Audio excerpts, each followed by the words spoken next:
go. Hey, Jeremy. We're in summer now.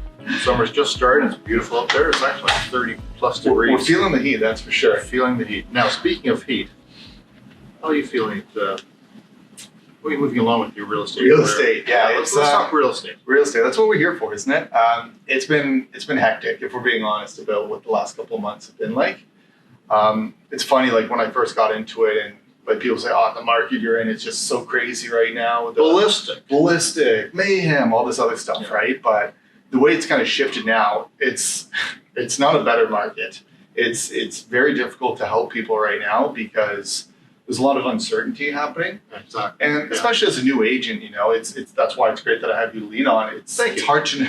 You're welcome. That's why it's important to have someone to lean on that understands the market, because I have a very naive perspective, if we're being honest, because I've only been in this for less than a year, so I don't have a long-term scope necessarily, right? I remember that's something that I'm really learning. When we first started working together and the market was going ballistic, and I kind of seem to remember you thinking it's just going to keep going and going. In my head, I've got what did I say? You said, wait for the reckoning. Wait for something to happen. Well, I wouldn't say we've had a reckoning necessarily, but it's definitely it's shifted. We keep saying shifted, but it's really just changed the direction that it's going really in.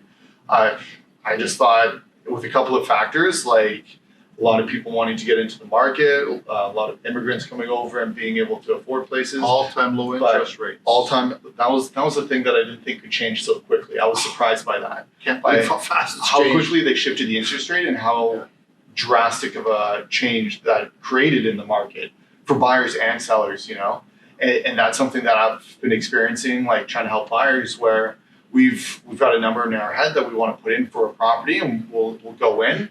We find out we're the highest offer, and the seller still doesn't want to take it, right? So the market's shifted in that sense, where sellers aren't really happy with the prices that are being offered, and then buyers, knowing that inventory is starting to pick up and prices are dropping, they don't want to shell out like they were before, right? Well, you know, back in December, we had basically, what did you say? I remember we talked about this, 1 week or even less worth of inventory? Yeah, it was 0.1 or 0.2 it was like, months of insane, inventory. So it's like, if nothing gets listed from today onwards, we would run out of houses in 2 weeks. And now we're up to 2.7 months. Yeah, 2.7. I thought it was closer to 2.5, but it's probably 2.7 right now. It's about 2.7. It's been going up consistently, right? Yeah. So we've seen the listings start to pick up again, but the sales aren't matching it, right? An interesting stat that I saw the other day is that the sales to listings ratio right now compared to last year is down 25%.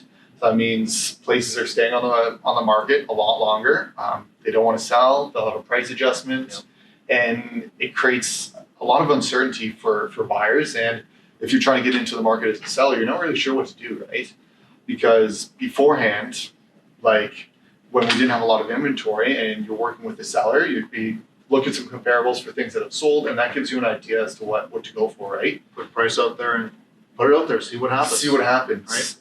And now that it's kind of shifted where there's so much on the market, you have to look at what you're competing against, and that creates uncertainty, right? Because you don't know what you're going up against and what they're going to get necessarily, whereas before, you don't have a lot you're competing against. You have a premium, right? So that's not happening right now. So the interest rate is the big thing that's really causing that, and that was the thing that I didn't realize would have such a big impact on how quickly things could shift. I thought we would just continue on, going up a little bit, maybe slow down a little bit, because we're going up really fast, but slowing down in a sense as we got into the summer, but we're actually going the other way now because of the interest rates, how quickly. They're trying to control inflation. Inflation's at 40-year high. Yeah. You know, depending what province you're in, you're averaging 7 to 8% inflation, which is unheard of. I mean, they try to keep it around 2 to 2.5%. Yeah. So how do they cool that? Raise interest rates. Yeah. They do it so fast. I mean, look at back in March, interest rates, you get a 5-year for just around 2% fixed rate. Yeah. I just saw something come across my desk yesterday. 5-year, the cheapest you can get right now is 4.89.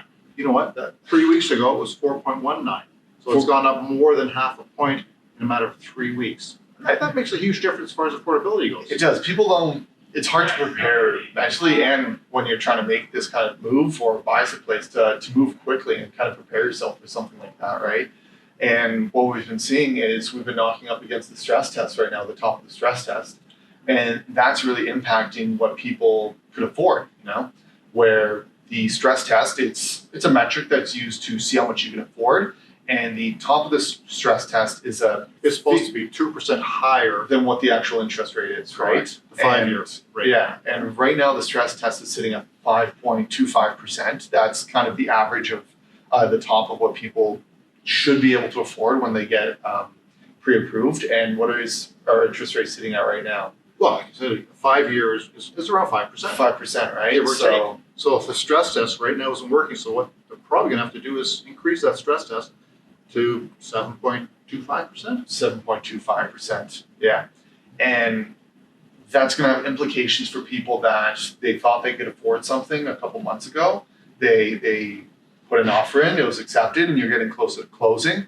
And then you're noticing that the appraisals are probably going to come in around the same prices, right? They're all coming in low right now. Yeah, because the market's shifting, the appraisals are just making it really difficult for people to close right now, right? Yeah. And I know that's a personal thing that I'm learning about too, the idea that sometimes the market's going to shift in a drastic way and the buyer isn't going to be able to afford what they said they could initially, right? And it gets tense. It's a tense situation for all parties involved. And as a real estate agent, you have to understand the importance of being a mediator, right? And being able to try to keep heads cool, right? Well, because I think one of the important things is, and unfortunately, this wasn't happening in this hot market when it was just ballistic.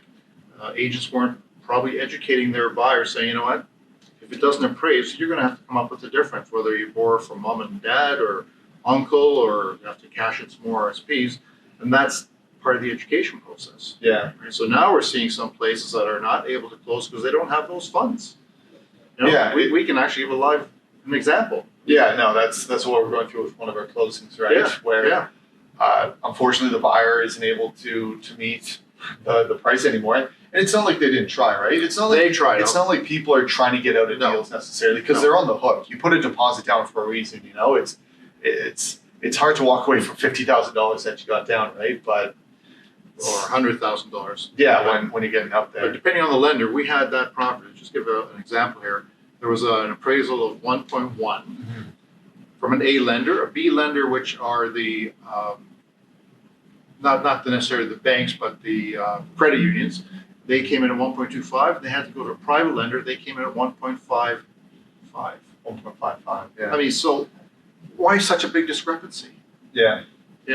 It's you really have to whim of them too, right? That's what I personally have a little bit of a hard time wrapping my head around. As a buyer, and sure you can go to your parents or your grandparents and ask for that kind of money, right? But if there's a discrepancy of a couple $100,000, That's a lot of money. It's huge, right? And try to save that money. Yeah, try to save up that money right now. Yeah. You're talking to a millennial about saving money, so I know the struggle. But it's a hard position to be in, and that's why, really, as a seller, you try to be considerate to an extent of the situation. Like, if you know the buyers are trying to work with you to get this done, personally, I think it's in your best interest to try to save the deal, right? Absolutely. I think What are the alternatives? There's Sue and go to court. Yeah, It takes 2-3 years. and I know More stress. And for some people, that does feel like a viable option. Like, they want to go, and you're entitled to that if that's the route you want to go down, because you are going to miss out. You're entitled to that. We're not going to sit here and It's a tell you, contract. It's a don't. legal binding contract you sign. That's the reason you're what's it called? Signed under seal, right? You're Correct. signed under seal. Yeah, very good. Humber coming in clutch. there. Phase 3. Yeah, right. Signed under seal. So there's an obligation, right? So, There's an obligation, yeah. but that doesn't mean that you have to go down the route of suing necessarily, right? You don't need to do that if the buyers want to work with you, because the situation that we're going through right now is talking about potentially doing a price adjustment, right? Small price adjustment. Yeah. And the reason that you would want to do something like that is like being realistic as a seller. Sure, we got top dollar. We sold at a great time for that place when it really was at a peak. We got great money for it. Yeah. And you were talking to them today or yesterday about it, right? It's like they got a great amount for their place. Well, they're very reasonable people. Sometimes You deal with sellers that are not reasonable. Yeah. I want this money. That's my money. You know what? You never really had the money. Yeah. You had it on paper, but truly the value prop wasn't there because you had 10, 20, 15 offers competing, and it was a price that was unsustainable. Yeah. Well, we knew it. You kept stressing at the time that it's crazy that we're getting these kind of prices, Yeah. right? Yeah. And this is what happens. So you got to be prepared for it as a seller. Like, it's great to be able to celebrate when you get a good price for your home, but you got to understand if things shift in a couple of months, you have to be ready to shift your expectations, right? Having said that, if the market hadn't shifted, if the interest rates were still 2%, 2.5, we wouldn't be talking about this. Yeah.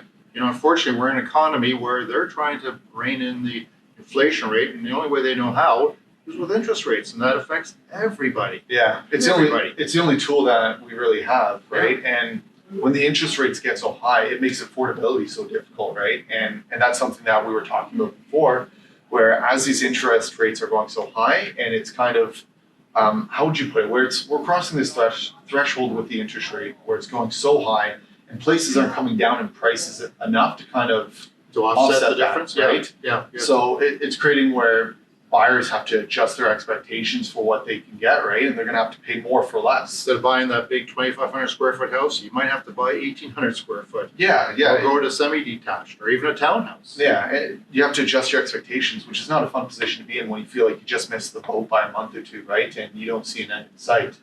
Because we're looking at it right now with the interest rates going so high, it's about 60% of Ontarians say they can't afford to live in their own city. That's a scary stat, isn't it? Yeah, and in Toronto proper, in downtown, it's around 74% that people feel that they can't afford to live in their own city. So it just speaks to how dire the situation is right now, that nobody's really in a good position. Buyers aren't winning, sellers aren't winning right now, It's difficult on all sides to really go forward with this. So that's why like we were talking about before, sales are slowing down. There's too much going on where people just step back, take a breath and evaluate what makes the most sense to you, right? So let me ask you this: are you still enjoying this business? Yeah, you've seen a huge shift. There's been a lot of stress as well. But it's. What are you thinking? I'm enjoying it, honestly. Like previously in things that I've done, one of the things that I didn't enjoy about my jobs was monotony, and there is no monotony in real estate. Every day is a new day. It's a new day. You don't know what you're going to get whether you look at the stats and you see something new, or you got somebody new to talk to in a different scenario, how they need to adjust their finances or find something or sell something. It's a great career. I really enjoy it for that sake. Whether it's people say real estate is such an easy business to get into, you know. It's like maybe it's easy when it's stable and there's consistency, but we haven't had consistency in a year now. Longer than that. Where it's been. Longer. I haven't been in it a year yet, so I'm still trying to wrap my head around the idea of having a stable market. What that would even look like. But I'm certainly enjoying real estate. Just the opportunity to be able to work with people and help people. It's something that I've always liked doing. So times like this, when there's not a lot of deals happening right now, there's not many deals happening right now as before. What are you doing to generate business? Business generation is so important, especially being at the beginning of your career. It's nice when you get busy, but if you're not doing the prospecting, the lead generation while you're busy, all of a sudden you're going to have a dead period, right? There's a book that I read recently, Ryan Serhant, about you got to have as many balls in the air as possible, right? And that's whether you're going out and door knocking like I enjoy doing, or STP. See the people. I keep telling you that. See the people. Belly to belly. But yeah, that's old school. Yeah, the old school stuff. You love drilling it, and I there's a reason that it works, right? There's a reason why getting out and seeing people is such a effective way of building a business like this. Because sure, we deal with transactions, but people want to know who they're dealing with. Yeah, the meat and potatoes of what we actually do is build relationships, and like we're saying earlier, like if things get tense between a buyer and seller because there's an adjustment that needs to happen, we're the mediators in a sense. I'm not a lawyer, but I know how to engage with the lawyer and kind of moderate between them and the buyers or sellers, right? And that's our position, to be able to understand their jargon and help people. And that's something I really enjoy doing. It's relationship building. So it's a good career. I think one of the biggest struggles that I've had with real estate so far would probably be understanding the numbers and being able to see big picture, right? Being able to kind of say, okay, this is the adjustment we've had month to month over the last 3 months. Where do we think we're going to go in the next couple of months, right? And for you, probably it's a bit of an intuition almost, where you just feel that, like earlier, a couple months ago, you said, this can't keep going this way, Whereas for me, I'm oh, we're going up. And that's the only way I see it going, you know? What other direction can it go, right?